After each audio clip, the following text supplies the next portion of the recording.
Paz e graça a todos os inscritos aqui no canal Pedrosa para mais um vídeo. Então, pessoal, no vídeo de hoje a gente vai falar um pouco sobre um assunto polêmico, mas gratificante. Eu gosto de falar sobre esses assuntos polêmicos porque nos leva a uma reflexão, tá certo, do verdadeiro significado daquilo que Cristo veio fazer na nossa vida.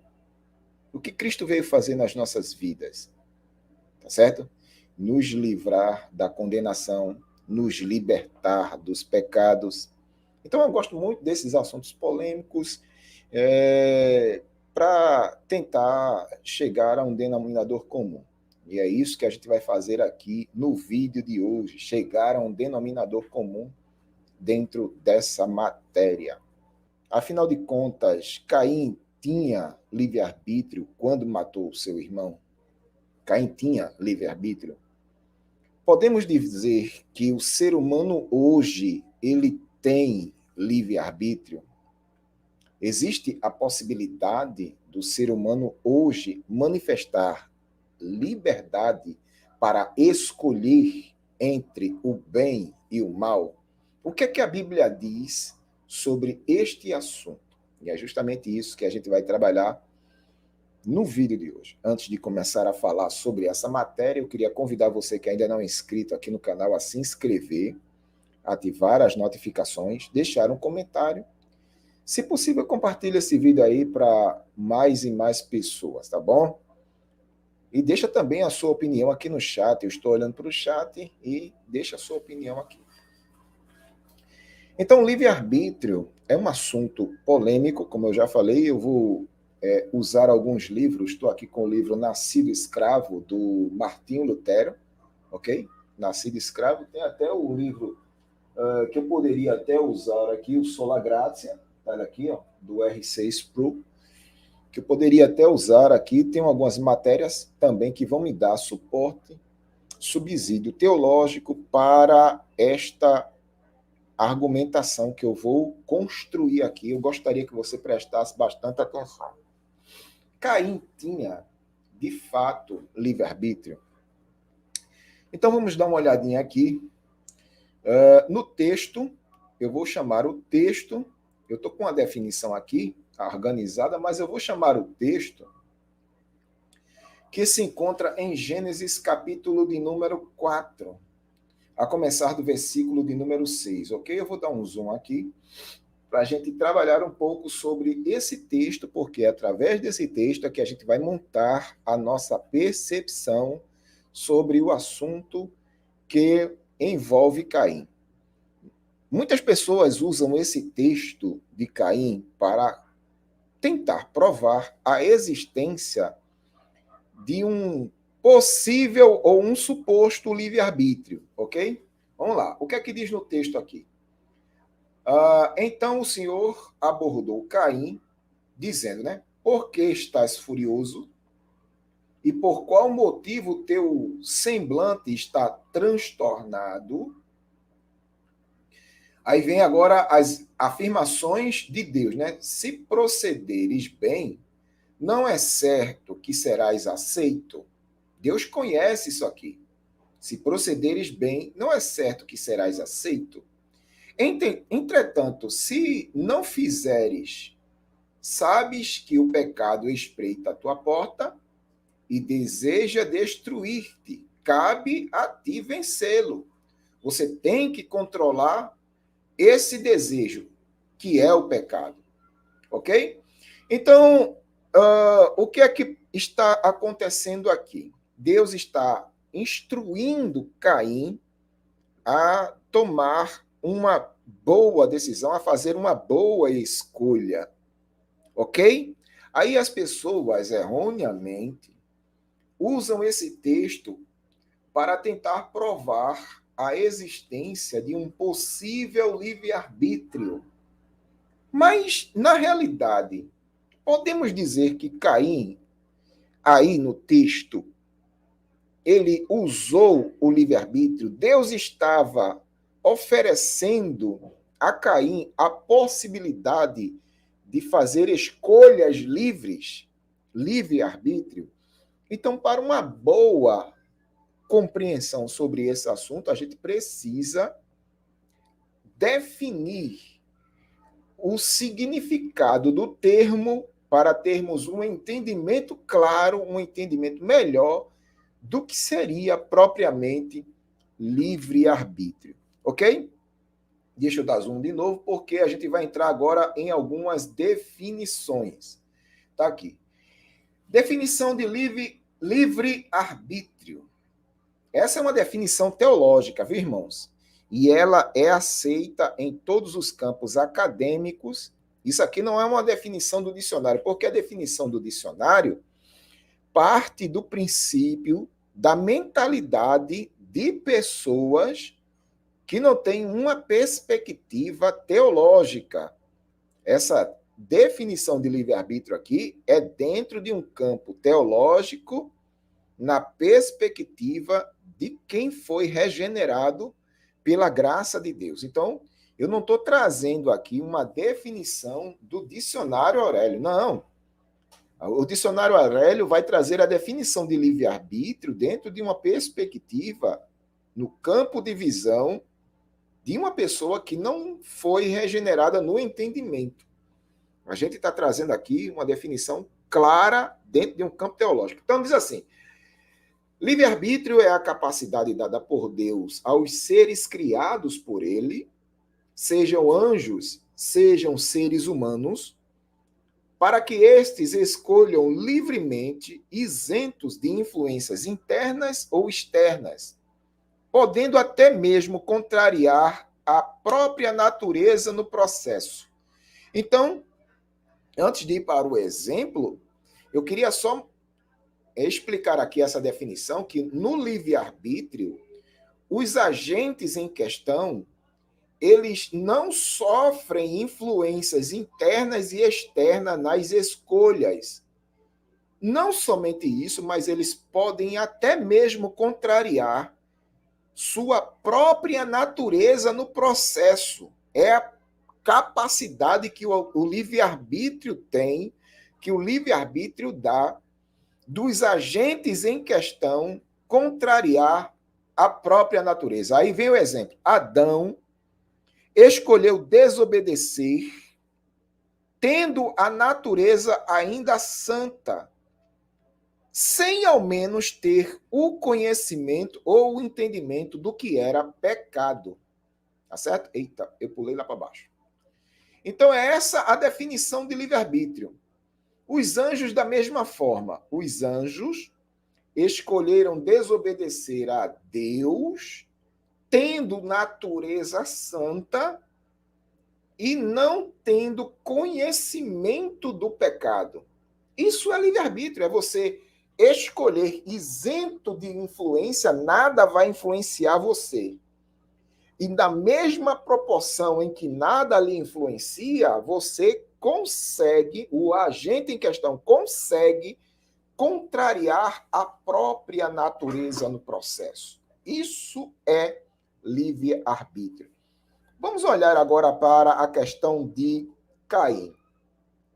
Caim tinha livre-arbítrio? Segundo essa definição teológica, Caim tinha livre-arbítrio?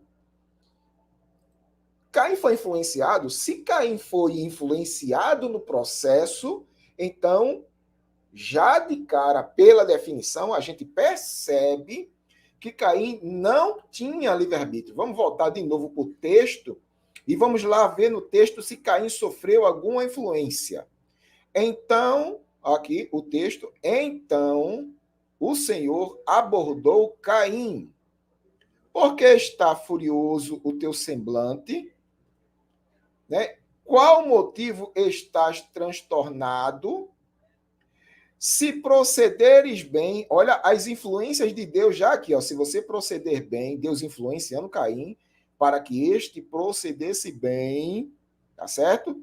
Então quer dizer que Deus já estava influenciando Caim a tomar uma boa decisão, a fazer uma boa escolha. Não somente Deus estava influenciando Caim, mas o pecado, olha aqui, irmão, o pecado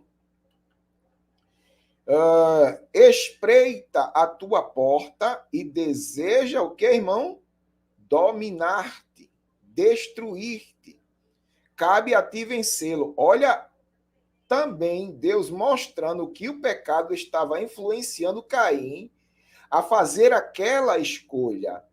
Então, o que é que nós estamos vendo aqui? Nós estamos vendo Deus influenciando a Caim fazer uma boa escolha.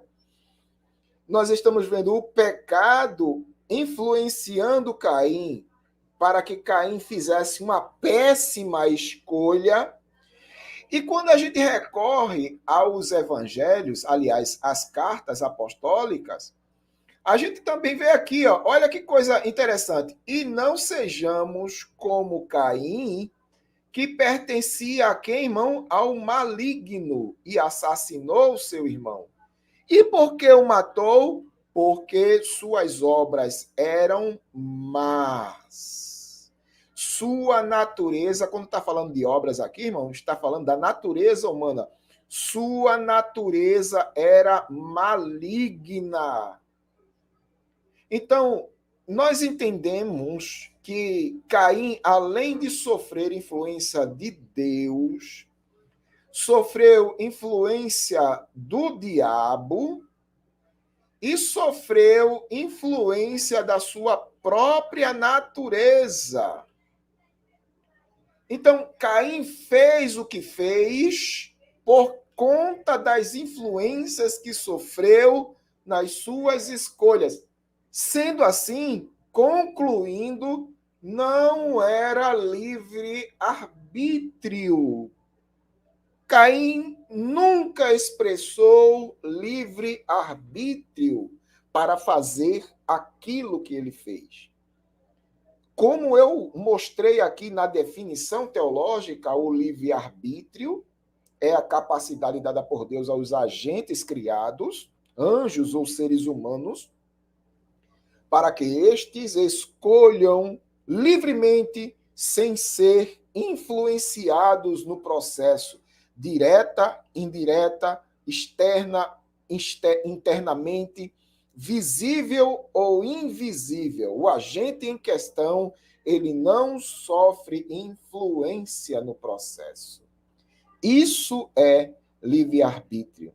Então, voltando para o texto, não há em nenhum momento no texto base para dizer que Caim tinha livre-arbítrio.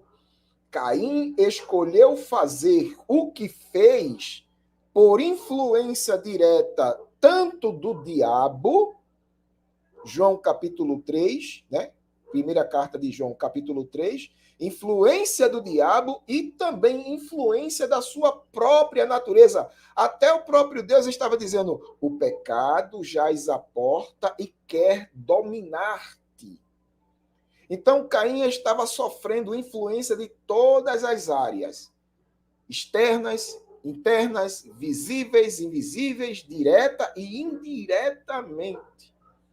Aí, para expressar melhor o que estava acontecendo aí, eu tenho a ajuda do livro Nascido Escravo, de Martim Lutero, porque neste livro, Martim Lutero entra com uma percepção para explicar como foi feita a escolha de Caim. O que Caim de fato expressou, Pedrosa? Segundo o livro Nascido Escravo, de Martim Lutero, Caim expressou a livre agência. E é justamente isso que eu vou explicar aqui para vocês. Presta atenção. Definição de livre agência. A livre agência é a capacidade que o agente pecador tem para agir em função da sua própria natureza e nunca contra ela. O agente em questão, irmão, na livre agência, ele só vai agir em função da sua natureza. A sua natureza é que vai ditar as regras. Sua vontade estará subordinada à sua natureza. Todas as suas decisões estarão subordinadas à sua natureza e nunca contra ela. Tudo o que o agente pecador fizer vai fazê-lo por influência em todo o processo, de forma interna, de forma externa, visível, invisível, direta e indireta. Por exemplo, tomar um copo. Ele só tomou um copo porque foi influenciado pela sede. Vestir uma roupa ou outra. Todas as vezes que ele trocar de roupa, porque ele foi influenciado no processo daquilo que ele gosta. Trabalhar numa empresa ou não, isso também vai fazer parte justamente do gosto, da vontade da pessoa, sendo que a vontade da pessoa está atrelada à sua natureza. Quando a gente lê Efésios capítulo 2, Paulo está dizendo assim, ó, e ele vos concedeu vida, estando vós mortos em vossas transgressões e pecados, nos quais andastes no passado, veja os pretéritos aqui dos verbos, ok? Andastes no passado, conforme o curso desse sistema mundial, de acordo com o príncipe do poder do ar, aqui ó, a gente andava em conformidade com o maligno. Então, nós, no pecado, nunca andávamos por nossa própria conta. Nós andávamos de acordo com o curso do sistema e de acordo com o príncipe do poder do ar, irmão. Ninguém é livre de fato. O espírito que agora está atuando nos que vivem na desobediência. Então, existe um espírito atuando nos que vivem na desobediência. Ora, como o homem pode ser de fato livre? Como o agente pecador pode ser de fato livre se existe um espírito operando na sua vida, operando na sua natureza, fazendo com que ele siga de acordo com o curso do sistema? É o que Paulo está dizendo aqui. Irmãos, quando no trato passado nós estávamos nessa condição, nós vivíamos de acordo com o príncipe da potestade do ar, andando de acordo com o sistema, né? E o espírito que habitava em nós era o espírito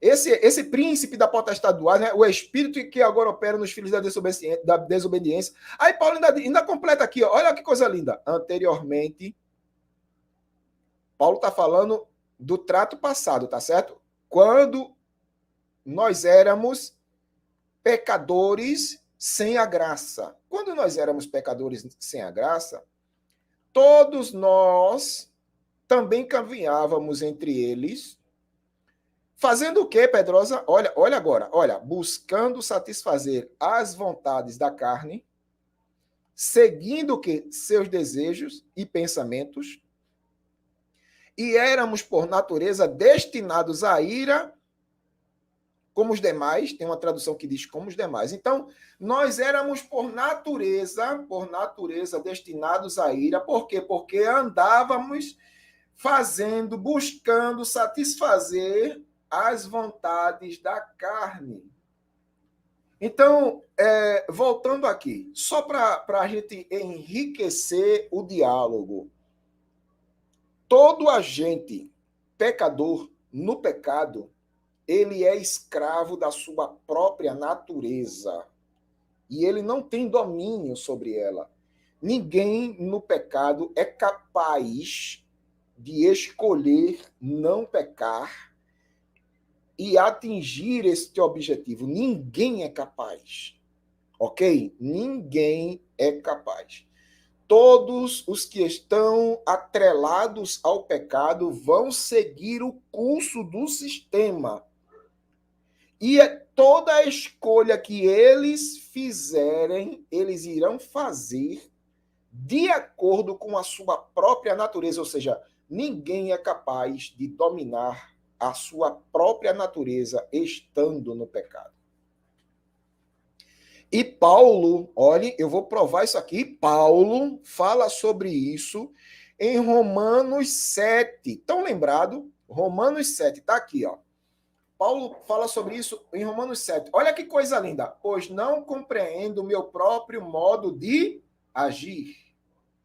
Porquanto o que quero, isso não pratico. Entretanto, o que detesto, isso me entrego a fazer. Ora, como é que é isso? Cadê o livre-arbítrio aqui, minha gente? Cadê? Paulo está dizendo assim, gente, quando eu quero fazer o bem, não faço. Aquilo que eu detesto, eu vou lá e faço. Eu quero fazer o bem, eu quero, mas não consigo fazer o bem. Então, na realidade,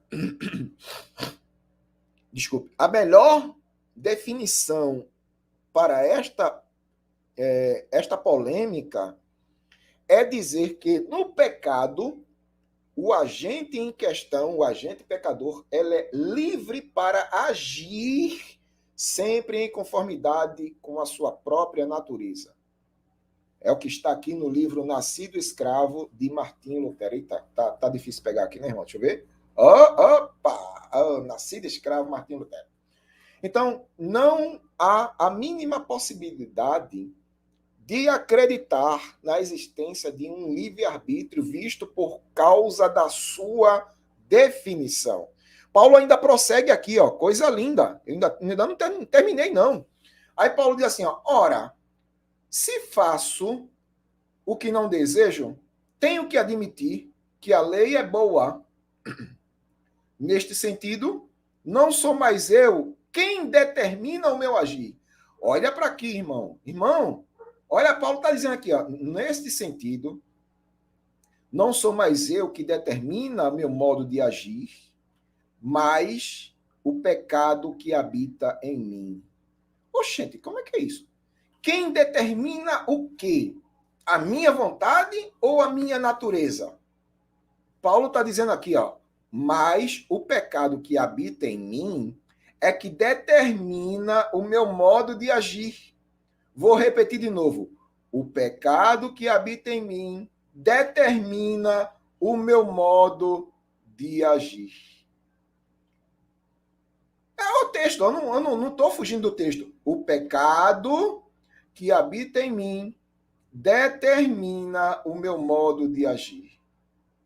Pegaram aí, irmão? Então, com base nesse texto, eu pergunto, cadê o livre-arbítrio? Porque, pelo que eu estou vendo, Paulo está indo na contramão daqueles que defendem o livre-arbítrio. Cadê o livre-arbítrio aí? E ele ainda vai mais, Pedrosa, vai mais. Ele destroça mesmo a possibilidade do livre-arbítrio aqui da seguinte forma. Porque eu sei que na minha pessoa, isto é, na minha carne, quando Paulo está falando na minha carne, Paulo está falando da sua natureza. Não reside bem algum. Na sua natureza não reside bem algum. Porquanto o desejar o bem está presente, eu quero fazer o bem, entretanto, meu coração, contudo, não consigo fazê-lo. Oxente! Pois não pratico o bem que eu almejo, mas o mal que não quero, esse eu sigo praticando. Aí é impressionante. Aí eu pergunto novamente, eu uso sempre esta passagem de Romanos 7 para desconstruir a argumentação dos defensores do livre-arbítrio. A gente desconstrói assim. Como é isso é possível? Paulo está dizendo que quer fazer, mas não consegue fazer. Ora, se eu sou livre para fazer, eu faço. Mas Paulo está dizendo no texto que ele não é capaz de fazer aquilo que ele deseja. Porém, o pecado que é mais forte acaba fazendo aquilo que ele detesta. Então, quem domina quem? O homem, a sua natureza, ou a natureza domina o homem? Pelo que Paulo está mostrando no texto, quem domina quem aí é a natureza humana. Então, para concluir, aqui no livro Sola Gratia, do R.C. Sproul, o R.C. Sproul aqui, ele fala sobre a controvérsia sobre o livre-arbítrio ao longo da história. Tá aqui, ó. Deixa eu ver se dá para pegar. A controvérsia do livre-arbítrio ao longo da história. Aí ele fala Pelágio, Agostinho, semipelagianos, Martinho Lutero, João Calvino, Tiago, Armínio, Jonathan Edwards, Charles Finney, Lewis Henry Chader. Nesse livro aqui, ele fala sobre a controvérsia entre Agostinho de Hipona e Pelágio de Bretanha, tá certo? Enquanto que Agostinho de Hipona ele pregava a eficácia da graça de Deus no tocante à salvação, que o ser humano não tinha a mínima possibilidade de escolher a Deus se não fosse pela graça, e a graça é o meio pelo qual o homem escolhe a Deus. Pelágio de Bretanha pregava um certo tipo de evangelho dizendo que o ser humano tinha condições de, por si só, chegar a Deus, até mesmo sem o auxílio da graça salvadora. Está aqui dentro desse livro, né, onde fala sobre as 18 máximas de Pelágio. Está aqui. Estou ganhando nada para falar do livro, mas recomendo, é muito bom. Então,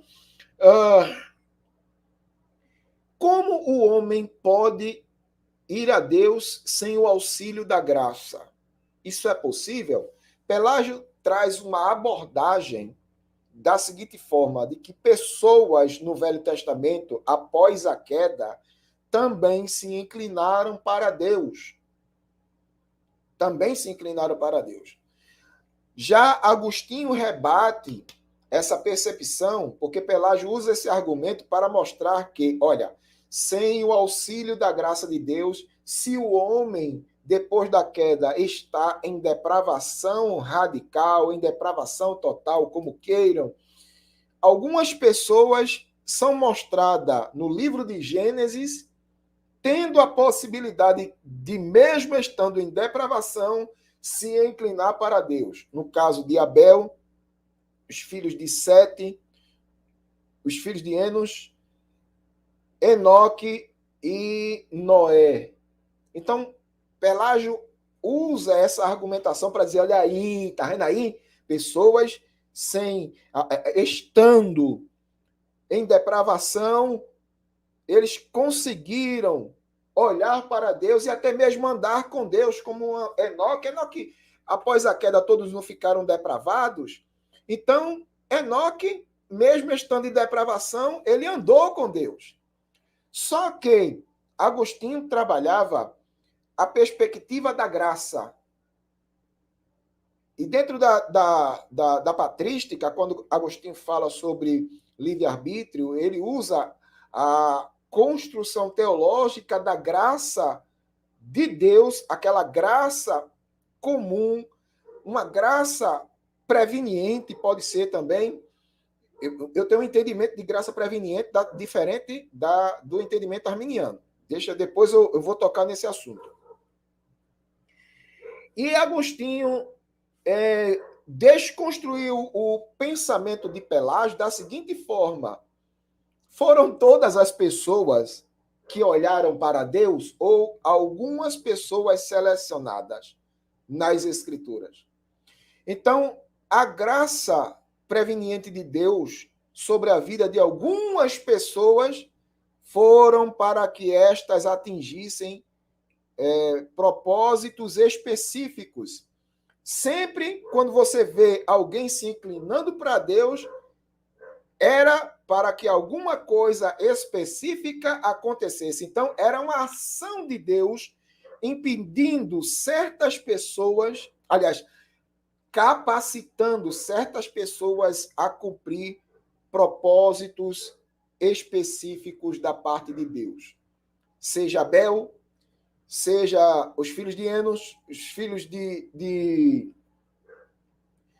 aliás, Abel, os filhos de Enos,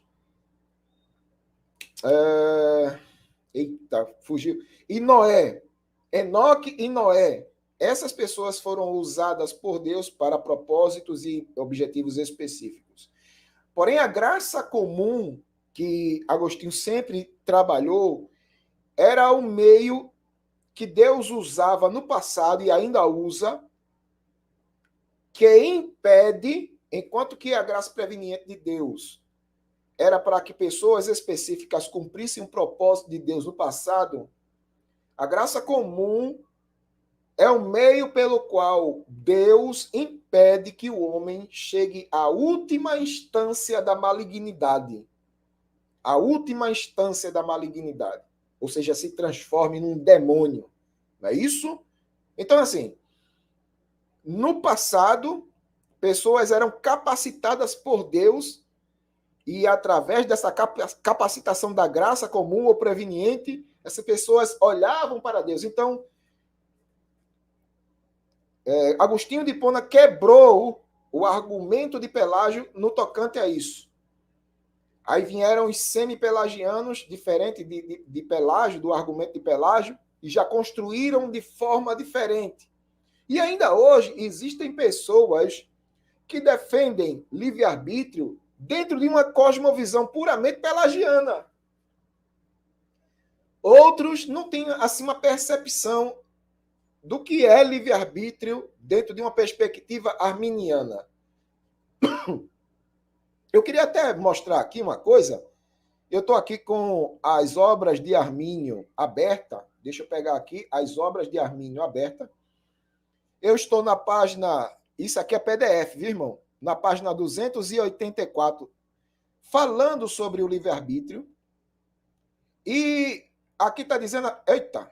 Cadê? Eita, eu passei... É 284. É porque eu não posso tocar na página não, senão eu passo. Calma lá. Deixa eu voltar aqui. 284. Ela vai voltar. Eita, meu Deus do céu, eu tirei da página, não acredito não.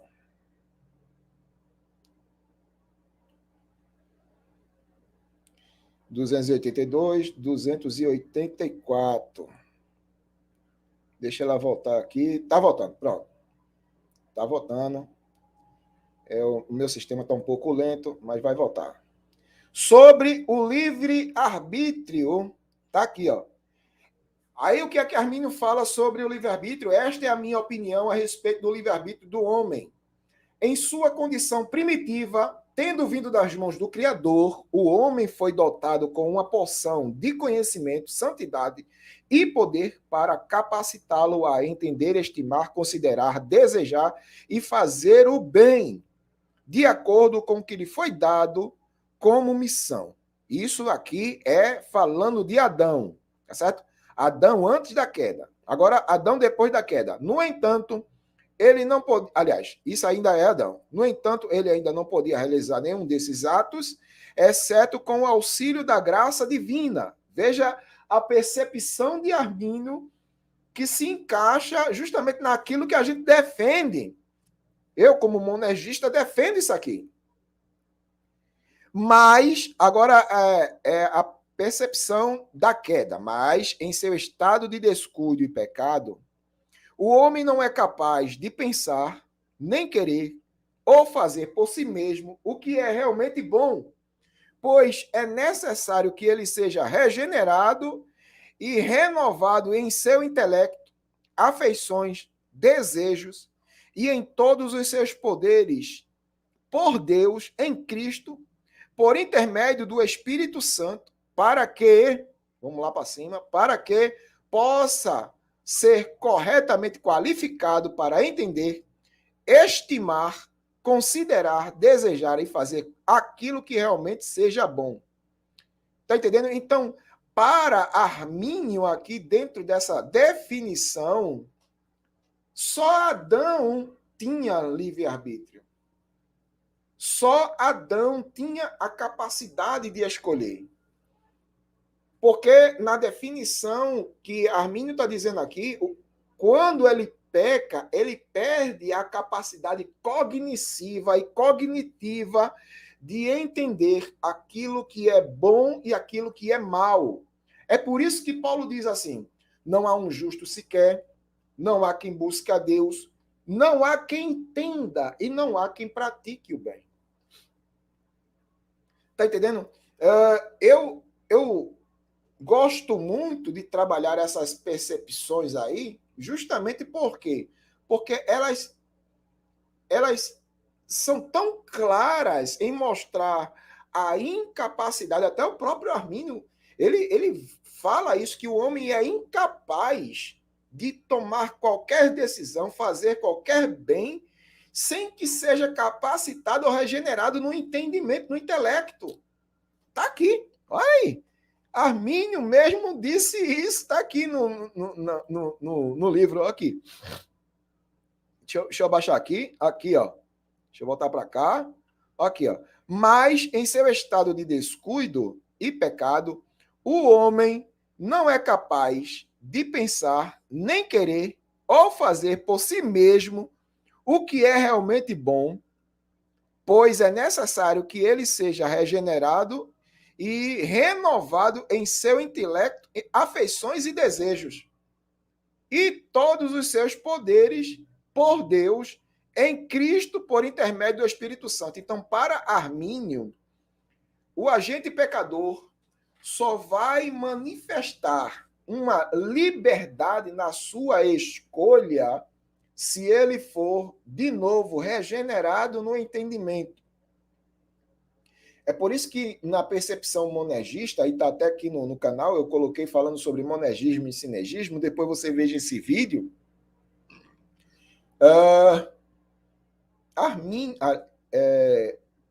Eu falei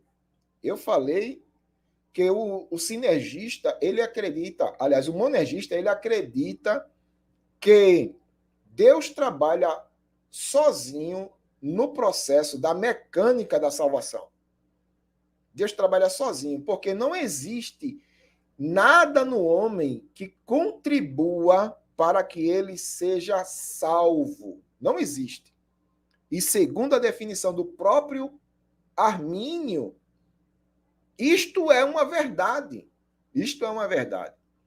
Então é assim, na mecânica da salvação acontece, primeiro, a regeneração do entendimento, para que depois disso o homem dê qualquer resposta significativa e satisfatória a Deus com fé e arrependimento. Só assim o homem pode novamente entender aquilo que é bom de fato. Ok? Então, só para concluir aqui, só Adão possuía o livre-arbítrio. Só Adão possuía o livre-arbítrio. Depois da queda, todos os agentes em questão, eles são livres para agir, mas apenas em conformidade com a sua natureza. E isso é ensinado tanto por calvinistas quanto por arminianos. A agência em questão, o homem age livremente, mas em função da sua natureza. A sua natureza dita as suas vontades. Ele não tem poder de controlar a sua vontade. Não há. Ninguém é capaz de, no pecado, escolher não pecar. Amém?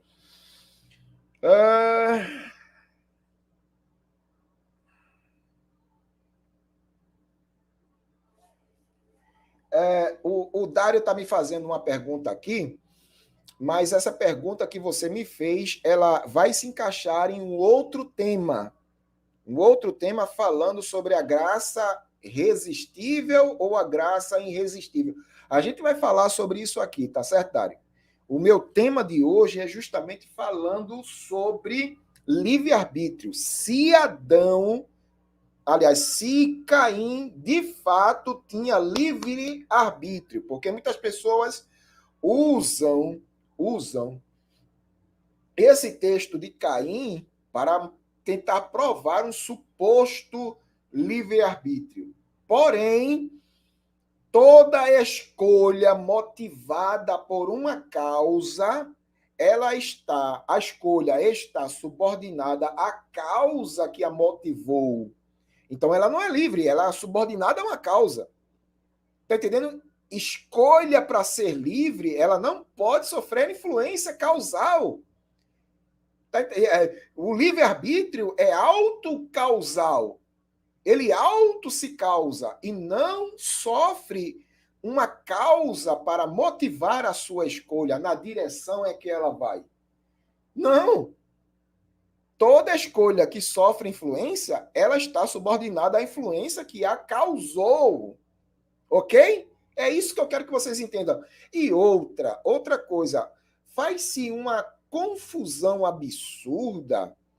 Algumas pessoas, sem ter o domínio da matéria, fazem a confusão da seguinte forma: ah, mas hoje eu posso escolher fazer isso e aquilo. Querido, você não pode trabalhar desse jeito. Isso é infantilidade intelectual da matéria. Você tem que pegar a figura do agente pecador e trabalhar a questão do livre-arbítrio na vida dele, se ele pode escolher isento de uma causa, contrariando a própria natureza. O pecador consegue controlar? O pecador consegue contrariar a própria natureza? Um lobo pode lançar um comando para o seu cérebro dizendo, não, eu sou ovelha? Lobo, é a natureza do lobo. Ele vai se comportar como lobo. Já a ovelha, não. A ovelha, ela não vai se comportar como lobo. Ela vai se comportar como ovelha. Então, cada um na sua natureza, e a natureza é que dita as regras. E só para encerrar aqui, que eu tenho um vídeo tão interessante para mostrar, é rapidinho. Só para encerrar aqui, que se você defende que o agente pecador tem livre-arbítrio, todos nós, a gente não é robô, nem não somos marionete nas mãos de Deus. Meu Deus do céu. Quando eu vejo argumentações dessa natureza, eu paro logo e digo assim, é falta de conhecimento da matéria. Não conhece a matéria. Quando alguém está conversando comigo e vem com esses argumentos, eu paro logo, não converso, porque eu sei que não vai levar a lugar nenhum. É infantilidade intelectual da matéria. Não tem domínio da matéria. Tá certo? Eu vou deixar o vídeo passar e depois eu volto. Falando justamente para encerrar esse vídeo. Essa matéria ainda vai continuar, irmão, porque o assunto relacionado ao livre-arbítrio é um assunto extenso. No próximo vídeo que eu for fazer, eu vou trazer esse assunto agora com o filme Matrix. Eu vou usar o filme Matrix para provar que o livre-arbítrio é uma ilusão. Ele não existe. Eu vou usar o filme Matrix para provar isso aí. Tá certo?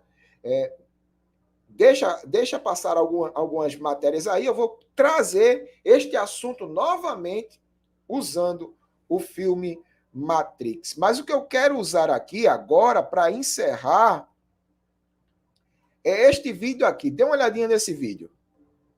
Verso 14. Bem sabemos que a lei é espiritual. Eu, todavia, sou carnal, vendido à escravidão do pecado. Porque nem mesmo compreendo meu modo próprio de agir, pois não faço o que prefiro, e sim o que detesto. Ora, se eu faço o que não quero, consinto com a lei que é boa. Nesse caso, quem faz isso já não sou eu, mas o pecado que habita em mim. Porque eu sei que em mim, isto é, na minha carne, não habita bem nenhum.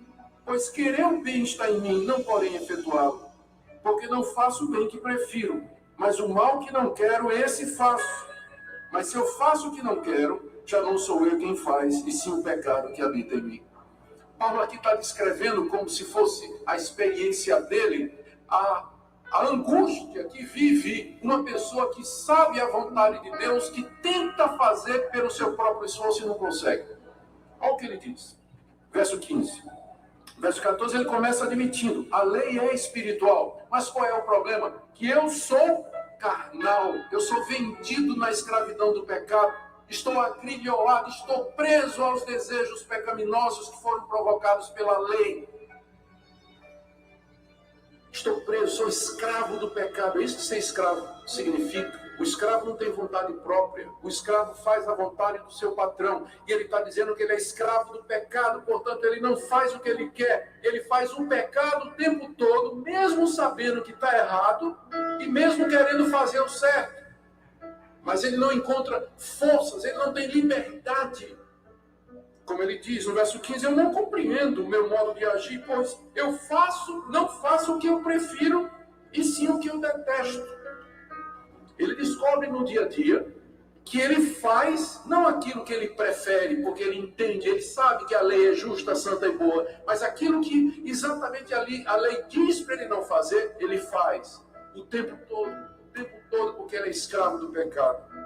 Verso 16, se eu faço isso, eu estou consentindo com a lei que é boa. Nesse caso, quem faz isso já não sou eu, mas o pecado que habita em mim. Ele agora não somente diz que ele é escravo do pecado, mas diz que o seu patrão mora dentro dele. O pecado habita em mim. Estou descobrindo isso.